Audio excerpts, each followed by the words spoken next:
Autumn is nearly done. Winter is on its way.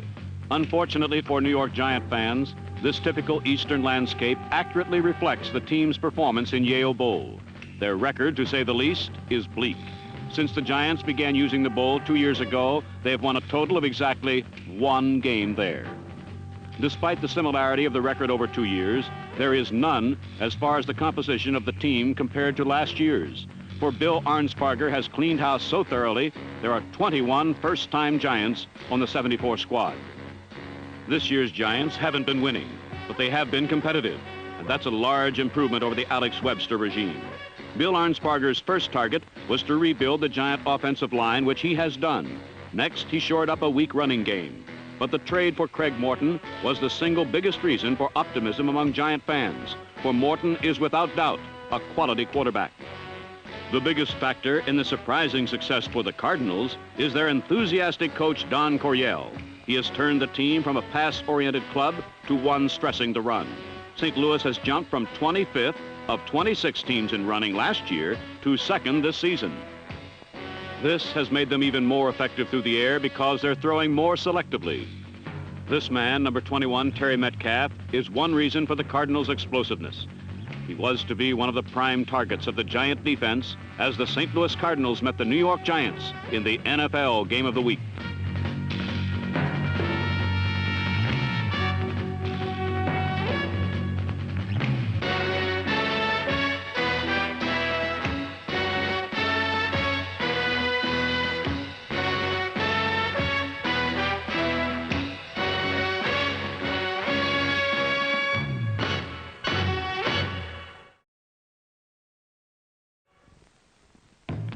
The Cardinals had first possession of the game, and despite the fact Hart successfully went right to his short passing game, St. Louis came up short of a first down.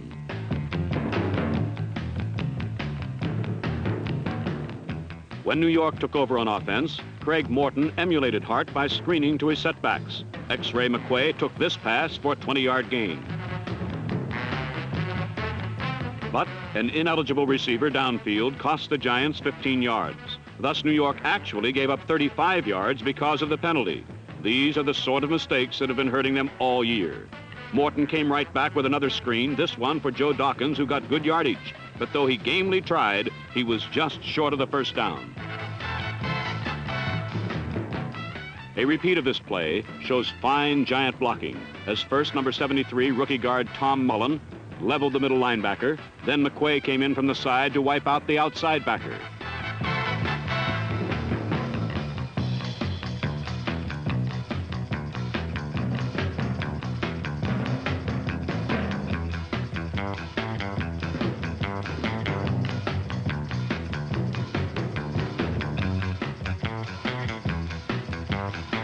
Dawkins' fine effort was for naught, and New York's rookie punter Dave Jennings was called upon for his specialty. Jennings was lucky. His punt went as far as it did, 36 yards. But he was unlucky. It went to who it did, Terry Metcalf. For Metcalf took the ball on the run. The NFC's second leading returner upped his average with a fine 20-yard return.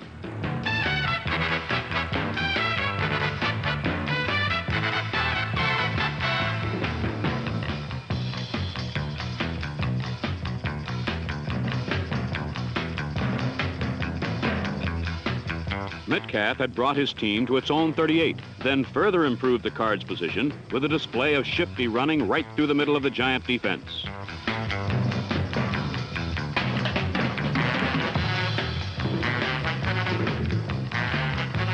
Metcalf went for 10 yards twice. Then Hart gave to his fullback, Jim Otis, who got an additional 10 tough yards to the Giant 32. Here, Hart hit on his second pass of the day, a down and out to J.B. Kane in the right flat. The huge rookie from Colorado made sure everyone knew he caught the ball.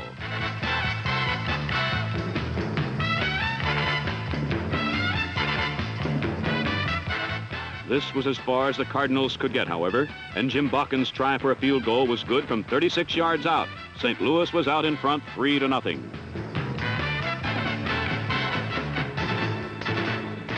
St. Louis quickly got the ball right back, as on the Giants' first play, Craig Morton had plenty of time to look, then underthrew Bob Grimm right into the arms of number 43 cornerback Norm Thompson. Thompson picked up an additional 20 yards on a fine weaving return.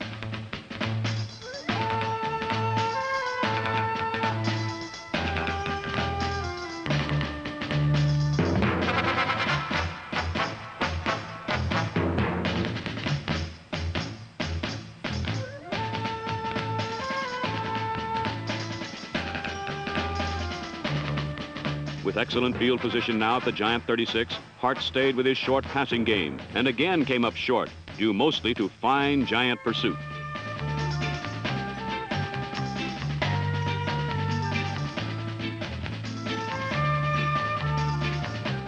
The receiver here was Jim Otis, one of the less heralded of the Cardinals. Otis, a former Ohio State fullback, is making his 5th season his best season, with over 500 yards rushing so far. Jim Bakken kicked his 2nd field goal, this one of 32 yards, and St. Louis upped its lead to 6.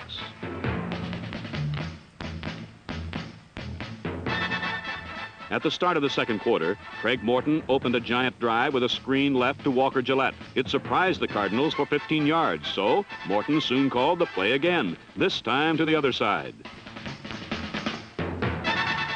Note the devastating block by number 63, veteran Doug Van Horn, who with rookies John Hicks and Tom Mullen represent new strength on the Giant front line. Despite Van Horn's block, New York was short of a first down and called upon Pete Gogolak from the 21.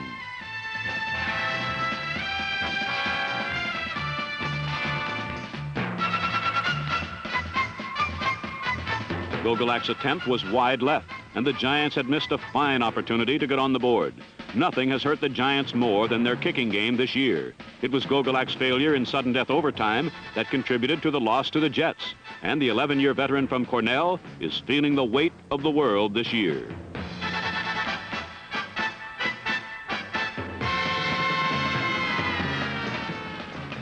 But here the Giant defense started to get tough.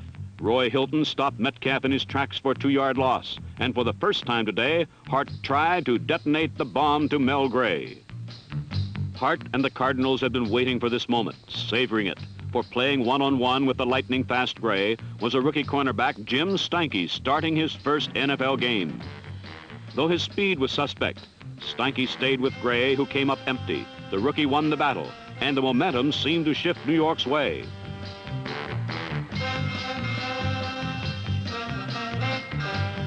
Morton, determined to take advantage of it, unleashed a bomb of his own. Walker Gillette had his man beaten, but dropped the ball. It was an anguishing moment for Gillette, a former Cardinal.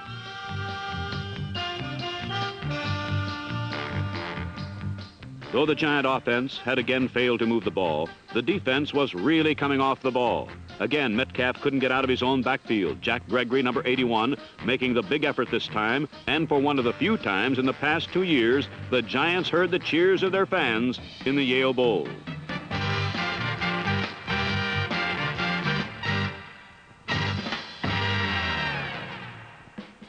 Forced to punt near his own goal, St. Louis's Hal Roberts got off a good punt of 49 yards, but the recipient was X-Ray McQuay, who is finally fulfilling the promise he held as the leading runner in Canadian football. X-Ray brought the ball back 16 yards to partially negate Roberts' fine kick, and Morton quickly got back 15 more yards with a short pass to Joe Dawkins along the left sideline.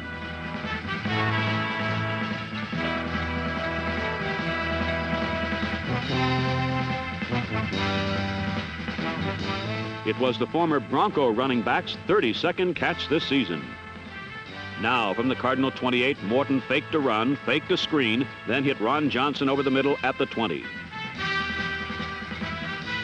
Cardinal linebackers were having a tough time all day, and number 57, Mark Arneson, showed the effects.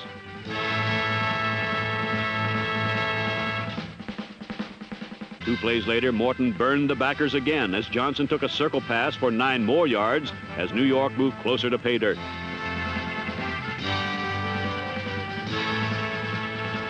With the ball on the Cardinal 2, and with 50,000 roaring approval, Ron Johnson behind John Hicks and Tom Mullen poured through a huge hole for the Giants' first score of the day.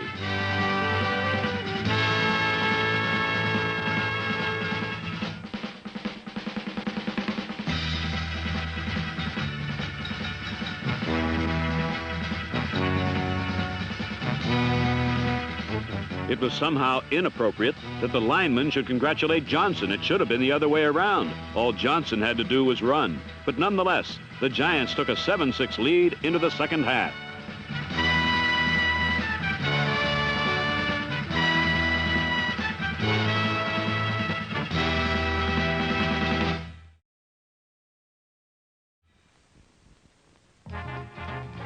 For the first play of the second half, Craig Morton selected a run, but it was a false harbinger of second half action. Trying the exact same play, Morton found he could not beat number 67, linebacker Larry Stallings, a second time. But stopping the run strategy was hardly a factor, for before the day was over, Craig Morton and Jim Hart would put it in the air 77 times between them.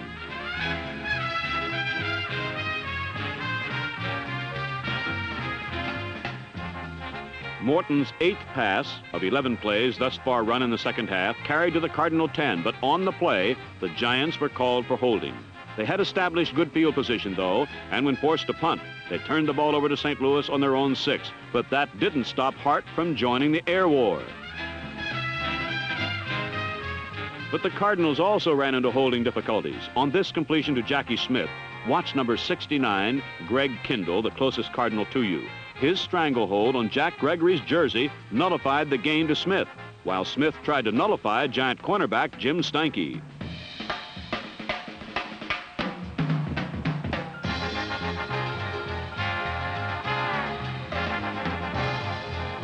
Though the penalty moved the ball back to their own 4, Hart kept pumping. The Cardinals ran 7 plays on the possession, and the score now read Hart 6 passes, Morton 8, 14 passes on the first 18 plays of the second half.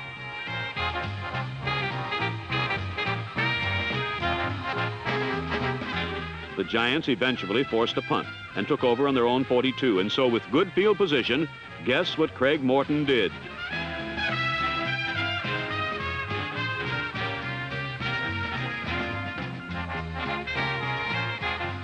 Perhaps no tight end in the league runs the delay route as well as number 38, tight end Bob Tucker. Here's how it works. Tucker makes his delay believable by helping to pass block, in this case on number 74, Counsel Rudolph. This gives the linebackers time to drop back, and Tucker then slips into the short area that they have retreated from and usually has room to run.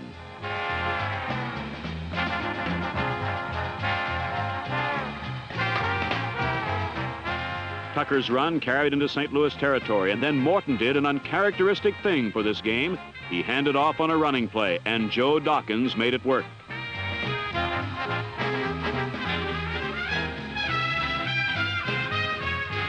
Dawkins' 16-yard run got the Giants to the St. Louis 30, and from there, Morton pumped once and let it go for Bob Tucker.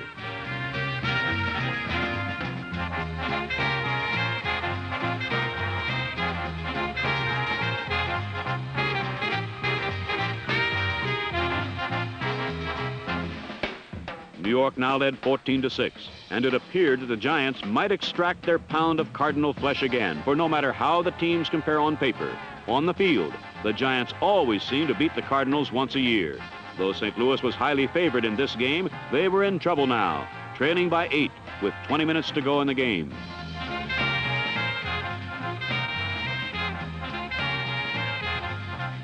The fact that the Cardinals trailed by more than a touchdown would contribute to the air show aspect of the game.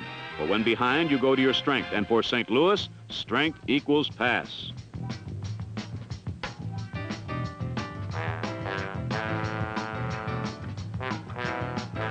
On an 8-play drive, Hart threw 6 times, completing 3 for 45 yards, despite tight, tough coverage by the Giants secondary.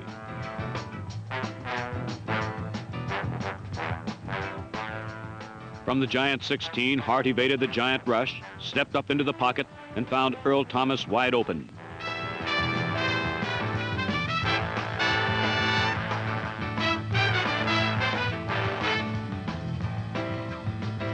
Thomas just missed Steinke with his spike, and the Cardinals were within 1 point again.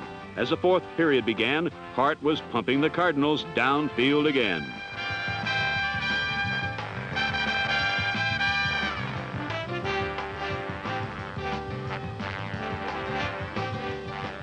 Completing 3 more passes, Hart got St. Louis close enough for a field goal. But from the Giant 14, it was blocked, and the Giants still led with 10 minutes to go.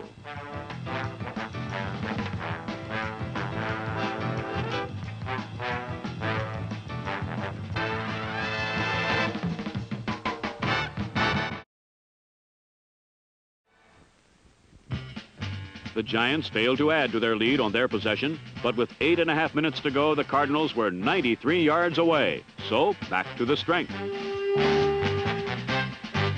Another look at this play shows a good run fake by Hart helped check the Giant rush. And Hart, with time, was not afraid to retreat to the goal line before hitting Mel Gray for 19 yards.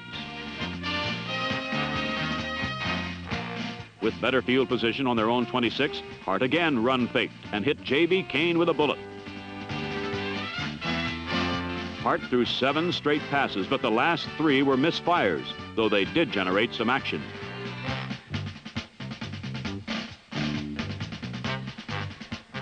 The Cardinals, perhaps somewhat frustrated, were forced to punt, but got an incredible break when the Giants were called for illegal use of hands, giving the Cardinals a first down on the New York 40-yard line.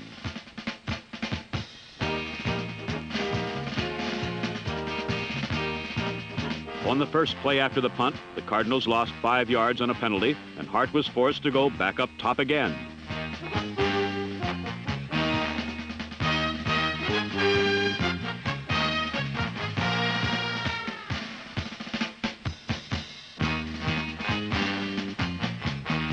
After 2 incompletions, the Cardinals faced 3rd and 15, and Hart, who has been quoted as saying, when he tries for Mel Gray, he just throws it as far as he can, evaded a Giant rush, and off balance, threw it as far as he could. After Gray's 45-yard score, he pointed out the rookie he had finally victimized, for it was Steinke who was beaten for the TD. The Cardinals led at 20-14, and it was the best time to lead, for now only 4.5 minutes remained, and the Giants needed a touchdown to win.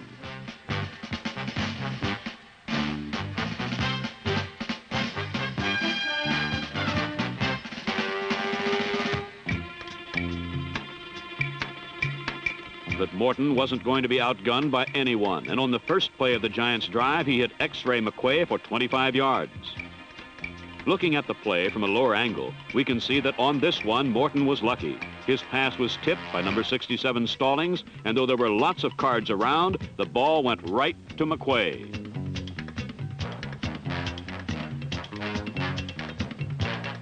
A holding penalty brought Morton to a 2nd and 20, but he still got the first down, gaining exactly 20 on a pass to Bob Grimm.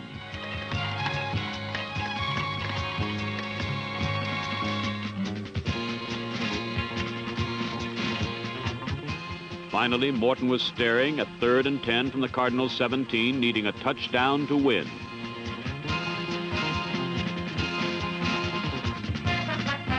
Somehow, Walker Gillette got very open, and his touchdown put the Giants back on top 21-20. If the Cardinals were really a first-place team, they could prove it now, for only 76 seconds separated St. Louis from falling into a first-place tie for their division lead.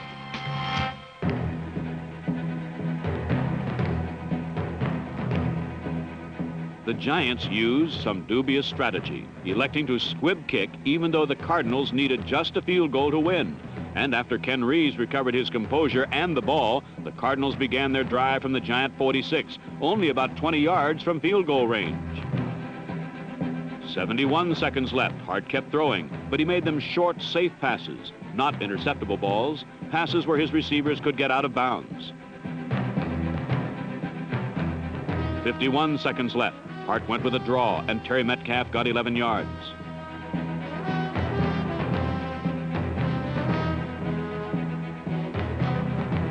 "43 seconds left. Hart almost blew the game.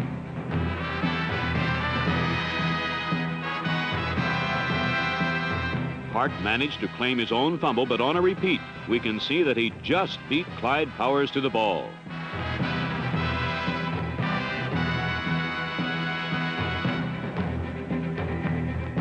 Though they had reached the Giant 23 and Jim Bakken field goal range, Hart surprisingly threw the ball again and got 7 yards closer.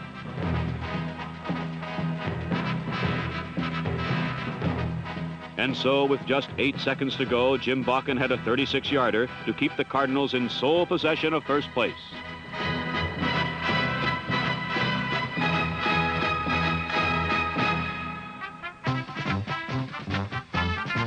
Bakken's kick was true, but he was a reluctant hero.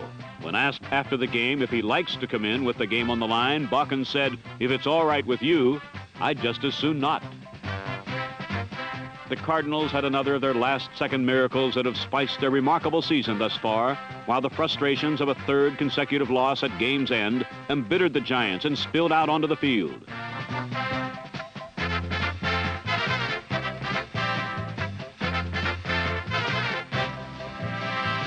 The main combatants were the two teams' #1 draft picks, number 74, John Hicks of the Giants, and number 88, Cardinals' J.B. Kane. But before they left the field, the two would-be pugilists shook hands and came out friendly. And though the Cardinals were bloodied, they were for the 9th time in 11 games unbowed and unbeaten, and still perched all alone atop the NFC East Division. The playoffs appear to be a certainty for the Cardinals, but displaying the ability to come back as they did is yet another facet of the surprising 1974 St. Louis Cardinals, a facet that may take them, well, who knows how far.